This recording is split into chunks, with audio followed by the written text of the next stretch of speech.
Beijing, flushing a toilet can create a large and widespread cloud of virus-containing aerosol droplets that last long enough to be breathed in by others, according to a simulation study that raises the possibility of COVID-19 being transmitted with the use of toilets. Researchers from Yangzhou University in China noted that recent studies show the novel coronavirus that causes COVID-19 can survive in the human digestive tract and show up in feces of the infected. The study, published in the journal Physics of Fluids, used computer models to simulate water and air flows in a flushing toilet and the resulting droplet cloud. The researchers used a standard set of fluid dynamic formulas, known as the Navier-Stokes equations, to simulate flushing in two types of toilet, one with a single inlet for flushing water, and another with two inlets to create a rotating flow. A similar model was used recently to simulate the movement of aerosol droplets ejected during a human cough, the researchers said. As water pours into the toilet bowl from one side, it strikes the opposite side, creating vortices, they explained.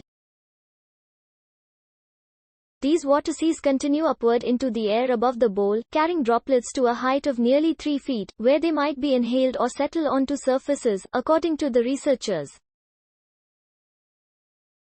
These droplets are so small they float in the air for over a minute. A toilet with two inlet ports for water generates an even greater velocity of upward flowing aerosol particles, they said. One can foresee that the velocity will be even higher when a toilet is used frequently, such as in the case of a family toilet during a busy time or a public toilet serving a densely populated area, said study co-author Jixiang Wang, of Yangzhou University.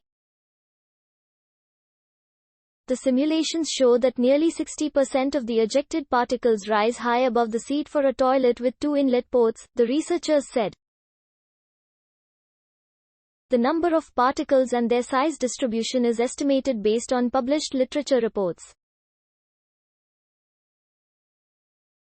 The viral load in fecal matter and the fraction of resulting aerosol containing the virus is unknown, said Brian Beesdeck, research fellow at the University of Bristol, who was not involved in the study.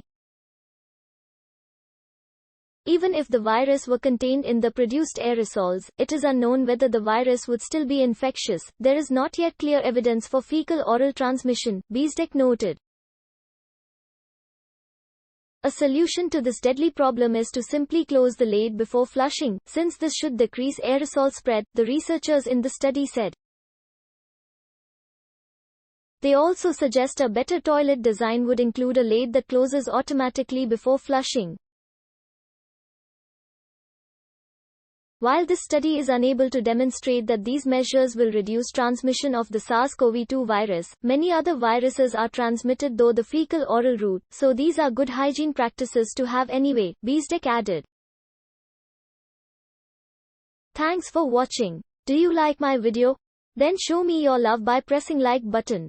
Please subscribe my channel and hit bell icon for new science inventions in future.